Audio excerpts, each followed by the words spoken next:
Alrighty, so this is Diesel We the People News, back one more time. Okay, remember, I'm not giving legal advice or anything like that, just my opinion. Do not take legal advice. Do your own research. Everything I'm doing and everything this video is doing is hearsay. Do your own research, people, okay? Alright, standing arm length, okay? They're talking about trust here, alright? Now remember, y'all, the owner of Facebook makes $34,000 a year, but he's a billionaire. Why is that? Because this thing called trust. All right? Putting everything in trust. You own nothing, but you can control everything. Okay? This is the reason why we're having a hard time getting remedies from the rich. Okay? Do I believe this should be true and correct? Absolutely not. But there has been people out there trying to scam people out of their property. Okay? So, you know, a couple of bad apples out there harmed everybody out here. And this is what's going on today, you know. So, it is what it is, all right? This is James C. Levitt. When you want to watch this in its entirety without my interruptions, go tell him or go watch his video. And then you got the Fearless Floyd show, okay?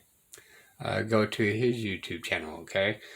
Don't know about Ann and too much about this gentleman over here, all right?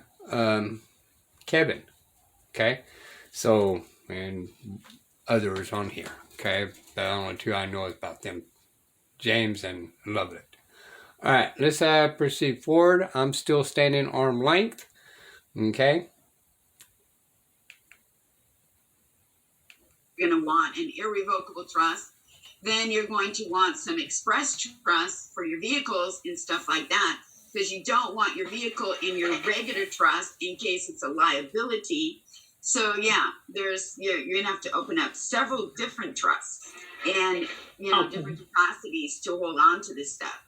And you can have just a regular irrevocable land trust that will lock it up.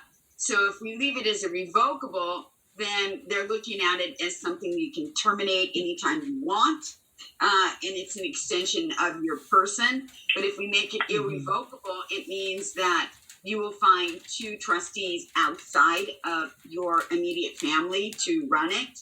Right. And what that does is it automatically, when you're dead, then you're dead and it closes. But on a revocable trust, it becomes irrevocable once you die. Yeah. Okay. But I could pass the you can pass the land. Yeah, you can grab the land deed and pass the land deed. Okay. So basically what happens with banks is literally because it's on a loan, they're not going to say a lot to you if you put it in a revocable trust. They'll allow you to sneak it into the revocable trust. But if you want to put it in an irrevocable trust, there is a clause inside most contracts. It's like a quick clause or quick pay claim clause inside of most contracts, which is totally illegal.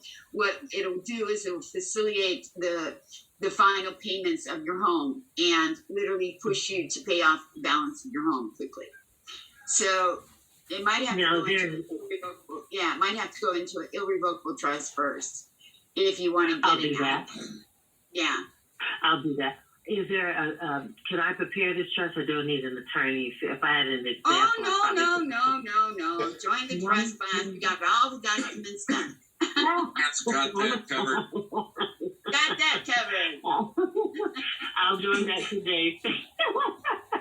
I'll be purchasing a brand new iPhone iDesktop next week, so I'm gonna have to work. So I'm gonna have to do this amended complaint in district federal court. I'm trying to get that done no later than Friday or Tuesday. Just to help you a little bit with some beginner's language, right? You don't want to file a complaint because anybody can complain about anything. You have a claim, young lady. Correct. You have a claim. Okay. Cool. That carries more weight than any complaint, because if complaint, you're just complaining. Well, I'm complaining. No, you've got a claim against these people, and file it as So such. because I filed a vague Notice of complaint. claim. Yeah. Yeah. Notice of claim. Thank So- you. Yeah, amend it to notice of claim. And then I also learned anytime you write a motion, you better write a damn order to tell the judge what to do, because he's stupid and has no idea what to do. Right. And that's the truth. That They only work on orders. So That's the truth. My judge, same way. Judge York was my judge. He worked in circuit court, or he did one before I left. And we would have to make sure he got the dummy complaint, the dummy motion, and he just copied and signed. That's all they did. so the way it kind of works, Anita, is that when we utilize their tools, okay, they're all caps name, and I'll go into that in a second. We become their employees, and our natural standing as born, living, breathing beings. All right, our names are in all lowercase, which is capitis minimus. Capitis minimus is Latin for lowercase lettering. When we're in that position, we are actually their bosses. Okay, we are their bosses. We tell them what to do. And the judge, if you want to call him a judge, who's usually pretty much a magistrate, is actually the trustee. So we are the executor and the beneficiary of this trust. That's what we're in with them. So what then happens is when we use their stuff, we swap positions and we go underneath them, and now we become literally the janitor of their corporation, where they can tell us what to do. Oh my. So when you look at the name, this is where it all starts. This is where the jurisdiction starts. Everybody who doesn't know this needs to know this. So when we were born, our parents gave the hospital our name in lowercase lettering. And the hospital then took it and said, okay, fill out your social security, fill out this from the state. Okay, the hospital initially gave us a certificate of live birth, which means we're a living being. We then sent off one of those copies to the state of, which is the corporation. They then, through the Social Security Administration, did what's known as transmutation. That means to take an element from one status, and change it into something else. So we went from having a standing like a man on the land to a status of an entity. Once they did that, and our name in all capitalized letters is Capitis Danusia Maxima, which means your name in all capitalized letters in Latin, in the Black Law's Dictionary, means a partial or total loss of your freedoms and rights. Total loss. All right. Now, I know a lot of people are back and forth on this, and I'm arm length as well, because I'm not in knowledge enough of these people. Okay? I do know in Texas, and it's very hard to find, there has been a court case in Texas that was State of Texas versus Republic Texas. And the judge agreed that they are two different jurisdictions. So whether this is true and correct or not, the simple fact in Texas, there had been a court case giving it separate jurisdiction. Again, I'm arm length, not knowledgeable enough this. I'm not an attorney. I'm not giving legal advice. This is just a educational thing. Okay? And I had the paperwork at one time, and I think when I packed, it got misplaced or thrown away or something like that. And I'm having a hard time finding it again, but I have not looked long and hard for it, by the way, or I'll probably find it again.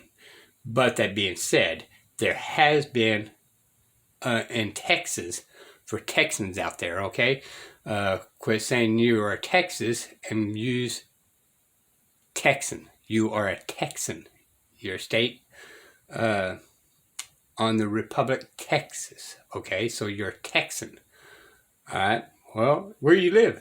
Oh, well, I'm a Texan. Okay. New Mexican. Okay. I was born in on the soil of New Mexico. So that makes me a state New Mexican. Okay. All these do carry weight, has standing. Okay. And it has different jurisdiction. Okay. All other states, same thing. I'm a Californian. Okay. These are key words of which jurisdiction you are under. Okay. Just my opinion. I'm not giving legal advice. Right. So that means you have either one right-ish or none at all as far as they're concerned. The moment, now ask yourself, what don't you have with your name in all capitalized letters? Your driver's license, your name on your house. But see, when you got your house, on the paperwork has your name in all capitalized letters that they have co-ownership of. Now that means that you literally bought that house and put it underneath into that trust, okay, underneath their trust in their jurisdiction. So that stuff legally on paper ain't even yours. And that's where Anne and Floyd come in, as because you're removing it from their trust that you are the surety over into something different, which is why, like for me, I would never have a trust named James C. Lovett's Trust. I would use James Charles of the Lovett Nation or Lovett family. Anything different than that, otherwise they can assume with assumptions that it's still underneath that trust and they have jurisdiction on it. So that's what they do to us. When we use their stuff, we become... We're going to go back into a couple videos back. I said you need to rebut assumptions and presumptions, right? There's 12 presumptions that you need to do a rebuttal with. Okay? Check out my previous videos on that. Their property, they're federalized employees. So you agree, because I was trying to learn about this, and I thank the Lord that I hit the jackpot. They were saying that our Social Security is an actual bond. Social Security number. Bond, is that true? Everything that they issue with the CUSIP number is a security. That's what that means. Anita, look on the back of your Social Security card. Read it very carefully. This card does not belong to you. It is the property of the Social Security Administration. And if we want it back, we will take it back. Yep.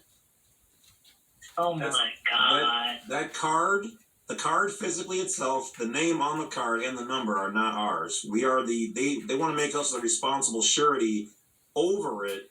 But at the end of the day, educational information only, anything associated with that name and that particular number, if it's their card, isn't it their debt for discharging? Okay, and Anita, did you do probates? Did you do probates in the probate courts? I didn't do probate because they wouldn't let me transfer. I only did circuit court. I worked downstairs around the tickets for a few minutes. But most of my time was in circuit court and domestic relations. Yes, birth certificates, are they not under seal? No, they're not. Yeah, they are. Look at a birth certificate and look at the two seals on the birth certificate. It's considered under seal. The birth certificates have been through probate. When the parents did not answer within 7 days of the live birth, when the live birth notice was sent, that's why the registration date and the date of birth are two different. They're anywhere from 7 to 30 days difference in time. Because when the parents didn't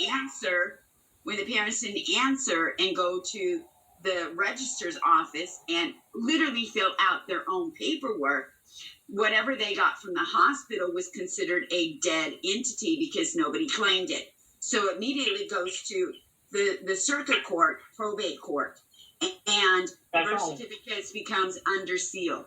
So you're considered. And then they send it to vital statistics. That's right.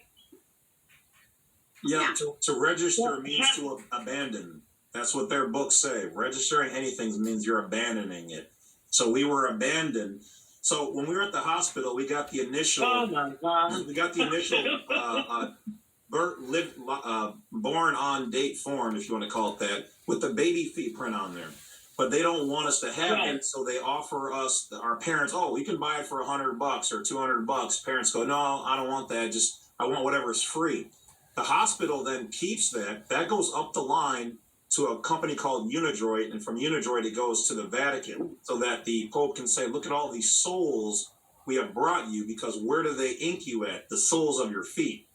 The hospital then issues you a private receipt of the transaction called a certificate of live birth. Notice the words, certificate of, okay, so meaning somebody who doesn't have the authority to do this is giving you a mock title, certificate of, so mock title to your live birth. Now the state of issues you a birth certificate, because Congress said that they can't copy the same documents, they have to flip the word so that it shows a jurisdictional difference. So they then say birth, then certificate. Okay, but that birth certificate means that you've been abandoned to the state of, and you are now an employee, because slavery has been outlawed, so they can't own you directly. They turn you into an employee, which now means that you are a 14th Amendment. Freedom Boost raised my credit score by 12 points instantly, which is insane. So I raised my score by 21 points instantly. Awesome. Literally as soon as I pressed the button. Boost. U.S. citizen, which is a taxable entity or corporation, and we've battled. Which you don't even qualify to be, by the way. Right. Not only that, but you are a twin. You were born a twin. Think about it. Are you serious? You were born a twin. Your live body and the afterbirth. When they cut the cord, the placenta. When they cut the cord, the placenta died. That's the registration you're getting at the registrar's office, is the dead placenta. What do they call that when they keep this placenta attached? They fight you from that. I'm also a doula. I didn't understand that. They don't want you to have the placenta, but a lotus birth, that's what they call it. Yeah. A lotus birth. Nor the umbilical cord. Yeah, but they make they it so send that hard. to the Vatican, you guys. They They send that to the Vatican. there's healing properties in there. That you are supposed to be connected, because the child actually gets a final boost of protective materials from that. So they cut it right away to take that. I don't want to go too deep into this, but let's just say there's a lot more money than you would think in those materials.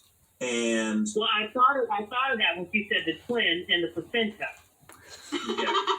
Now, that being said, y'all, arm length, educational purposes, my belief, my opinion only, because I'm not an attorney, okay, are fully understanding and comprehending what they are saying at this point in time. All right? I call it the graven image of I, okay, because that driver's license, not me, it's the graven image of me. Right? So whatever these documents are out there, whether it's true and correct or not, okay, I still consider it as a graven image, because it is not me. All right? But it's of me. I'm of my dad, okay? I'm of my mom, but I'm not them. Okay, so my graven image of that driver's license is of me. It's a graven image. Yeah, those are harvested materials. What we thought was waste materials, those are sold, and people are benefiting from them. So your waste materials are making the money. Just like when you're born, the hospital gets paid for bringing you into their system as a 14th Amendment U.S. citizen. They get paid for Docking that. station. Yep. The DOC, the doctor, the doctor, DOC stands for Declaration of Conformity. You are being conformed into this new world. And everything they do is maritime or admiralty on the water jurisdiction. So the doctor, the docket, the dock, where all these new products and materials come in from a ship. The placenta, the birth canal is the waterway, okay? And who does the baby meet? The doctor. So you're being declared by declaration of conformity. They've even bought some of the courthouses from the top designed as ships, because the judge is really a magistrate 9 times out of 10 and has no judicial power. They're not licensed, and when you go into their courtroom, they are considered admirals of their ship, and the courthouse is in dry dock. Yeah. So they can do whatever they want to do, because they're not held by legislative standards, or excuse me, judicial standards, but legislative. Oh my! You guys have no idea what you just told me. Oh yeah. Let me back up a little bit, because hang on. Let me back up a little bit, because we said something and Anita did not catch it. It went right over her head, and she is like she was in the middle of it and couldn't see it. So I'm going to bring it to your attention, Anita, and when you hear this, you're going to go, "Oh my God." Okay? Please. You were basically a registrar, correct? Accepting the writs? Yes, I take the writs, process the paperwork, send the sheriff out to put people out of their homes. Right. So what you are actually doing is registering those titles for the king. Regus, Latin for king. Giving everything to the king. And you didn't even know it, and you were doing it, and you're still doing it. Now you know. Oh my so God. now that you go the opposite side, and somebody came to you at your employer.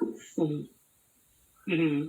Now, how would you address that? Now that you know what's going on behind you, that you really weren't aware of, you kind of knew, but you didn't know. And these people are coming to you, and they're expressing this information to you, and you're looking at them like they're speaking Chinese, right? Right. Well, now, and I'm still trying to grasp everything. Looking at it from that perspective, they could. I'm going to pause here for a second, because it's a really interesting deal, right? Vessel. Where did I see down here? Let me step back for a second.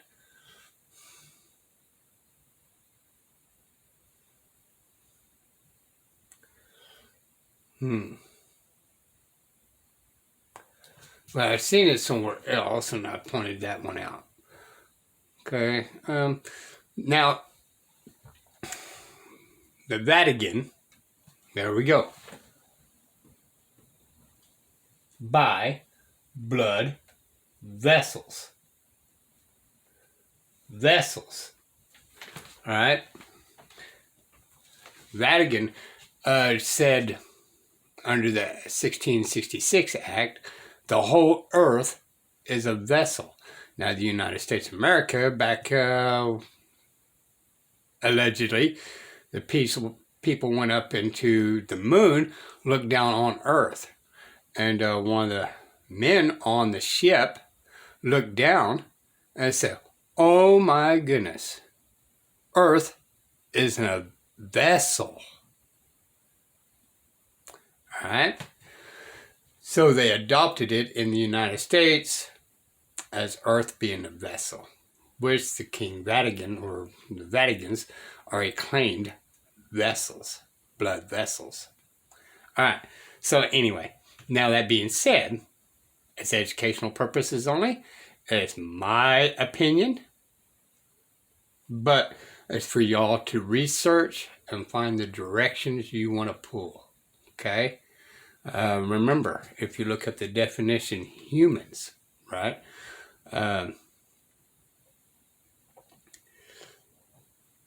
It kind of reroutes itself. It contradicts itself. But when you really sit there and think about it, 1200 humans means monster.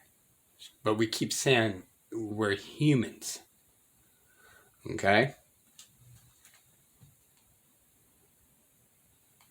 File themselves and take that out of take it out of the court and out of the state's hands, because it's fraud. All of it together is fraud, because if they're taking the property and they've already, the plaintiff has already been paid. Oh my! It Ooh. nullifies everything, and you can file. Yes. Yeah, you can file complaints against them, and you can charge them. And every time it ends up with fraud, it's 3 times the amount. At a minimum. Oh, At a oh minimum. my God. And that's So- times the number of people times 3. Oh my God. So it's yeah, now just it's it's clicking. crazy. I got you. Yeah. I Okay, got you. the reason- Yeah, the reason I'm screen sharing this placenta up here because I want you to look at this organ right here. Does that not look like the tree of life? Yes, sir. Yes. Yeah. Okay, because that's exactly what it is. This is a life support system for the baby, and it processes waste and also provides the nutrients. So they consider this a thing or a monster, as the thing that's attached to it is a thing or a monster. Yep. And these are fraternal twins. And Jesse, my co-producer, and I are currently pursuing this with the state registrar here in Texas to obtain our stillbirth certificates for our placenta as a fraternal twin. And when we did the application, we put on there baby Tarvin. We didn't know the gender, so the gender was unknown. The date of birth, of course, was unknown. So I actually received a letter back. I did a video on this a couple days ago from the state registrar here in Texas. And so I've opened up that line of communication with her, and I'm definitely going to try to get to the bottom of this. And the second reason I have this up is because some of you may know I am on the CURE, which is the Compassionate Use Registry here in Texas for medical marijuana. However, my medical marijuana provider, facilitator, doctor is also a best-selling author as a OBGYN. So guess who I'm going to interview regarding the placenta, birth, and how much she knows about what's going on behind the scenes on the paperwork end. But the whole Now, I know thing she's is, also your been- umbilical cord is supposed to fall off by itself, and it can take up to 2 hours to fall off.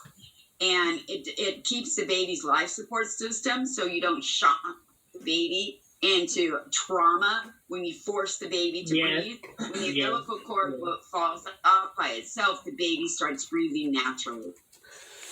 Alrighty, so this is just the way the people news, and I'm going to pause right here because this video went a little longer. I got snookered into this because I'm arm length, and I have not dug into this part, but it's really interesting of the thought process involved in this. Interesting to me. Okay? So we're going to leave it at that, at arm's length. Just the way the people news. Never, never, never. Just look straight forward. Always look around you to be able to protect yourself by any means necessary, people. Bye.